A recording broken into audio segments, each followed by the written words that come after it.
Israel Iran യുദ്ധം തുടങ്ങിയ പശ്ചാത്തലത്തിൽ എപ്സ്റ്റീൻ ഫയൽസുമായി ബന്ധപ്പെട്ട വാർത്തകളൊന്നും പുറത്തുവരുന്നുമില്ല. അതൊട്ടും അധികം ചർച്ച ചെയ്യപ്പെടുന്നുമില്ല. എന്നാൽ ഒരിടവേളയ്ക്ക് ശേഷം എപ്സ്റ്റീൻ ഫയലുകൾ വീണ്ടും വാർത്തകളിൽ ഇടം പിടിച്ചു കഴിഞ്ഞു. ലോകത്തെ തന്നെ ഞെട്ടിച്ച എപ്സ്റ്റീൻ ഫയലുകളിലെ കുഴിച്ചുമൂടപ്പെട്ട വിവരങ്ങളാണ് ഇപ്പോൾ മറനീക്കി പുറത്തു വന്നിരിക്കുന്നത്.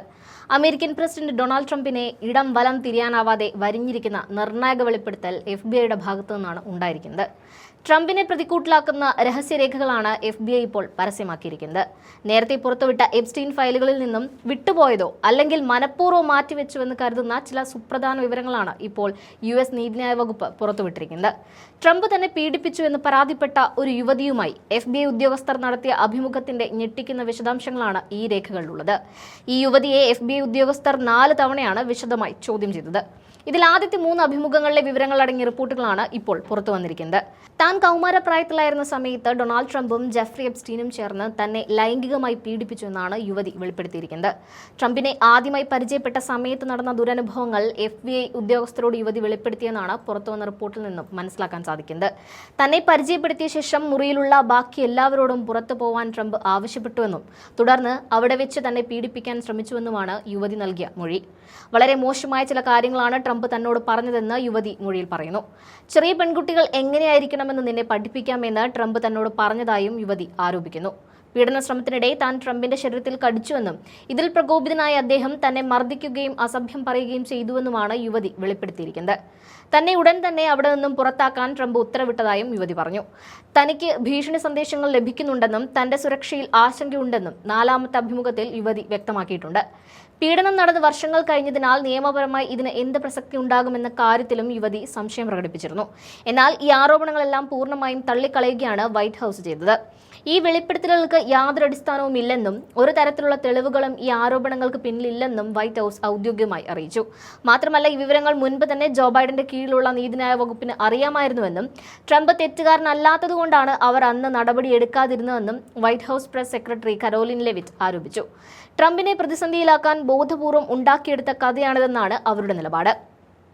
വാർത്ത പുറത്തു വന്നതോടെ ഭരണകൂടവും ജനപ്രതിനിധികളും തമ്മിലുള്ള പോരാട്ടം ശക്തമായിരിക്കുകയാണ്. എപ്സ്റ്റീൻ കേസ് കൈകാര്യം ചെയ്യുന്നതിൽ വലിയ വീഴ്ച വരുത്തിയെന്ന് ആരോപിച്ച് അറ്റോർണി ജനറൽ പാം ബോണ്ടിക്കെതിരെ കടുത്ത നടപടികളുമായി കോൺഗ്രസ് മുന്നോട്ട് പോവുകയാണ്. പാം ബോണ്ടിയെ നേരിട്ട് ചോദ്യം ചെയ്യുന്നതിനായി ഹൌസ് ഓവർസൈറ്റ് കമ്മിറ്റി സബ്പീന അയച്ചു കഴിഞ്ഞു. അമേരിക്കയിലെ തന്നെ ഏറ്റവും ഉയർന്ന നിയമ ഉദ്യോഗസ്ഥയാണ് പാം ബോണ്ടി.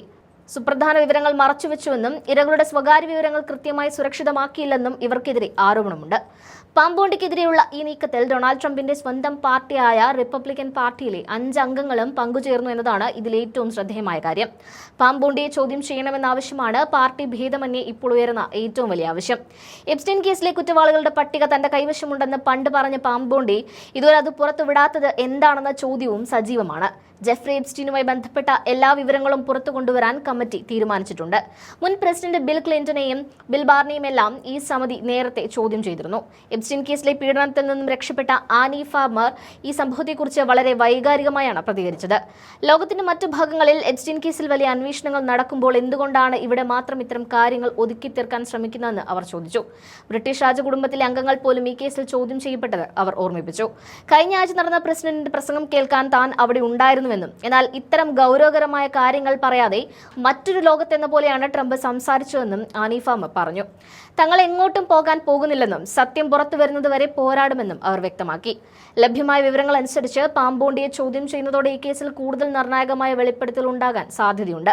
പാം ബോണ്ടി ഇതുവരെ ഈ വിഷയത്തിൽ നൽകിയ മറുപടികളെല്ലാം അവ്യക്തമായിരുന്നു.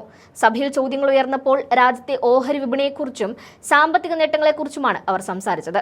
ഇത് ജനപ്രതിനിധികളെ കൂടുതൽ ചൊടിപ്പിച്ചിട്ടുണ്ട്. എപ്സ്റ്റീൻ എന്ന ക്രിമിനൽ സംഘത്തിൽപ്പെട്ട ഉന്നതർ ആരൊക്കെയാണെന്ന കാര്യത്തിൽ ഇതോടെ കൃത്യമായ ഒരു ചിത്രം ലഭിക്കുമെന്നാണ് കരുതപ്പെടുന്നത്. ഈ ഫയലുകൾ വിട്ടുപോയതാണോ അതോ ആരെങ്കിലും ബോധപൂർവ്വം മാറ്റിയതാണോ എന്ന കാര്യത്തിലും അന്വേഷണം നടക്കുന്നുണ്ട്. ട്രംപിനെതിരെയുള്ള ആരോപണങ്ങൾ പുറത്തു വരാതിരിക്കാൻ നടന്ന നീക്കമാണോ ഇതെന്നാണ് പ്രധാനമായും പരിശോധിക്കുന്നത്.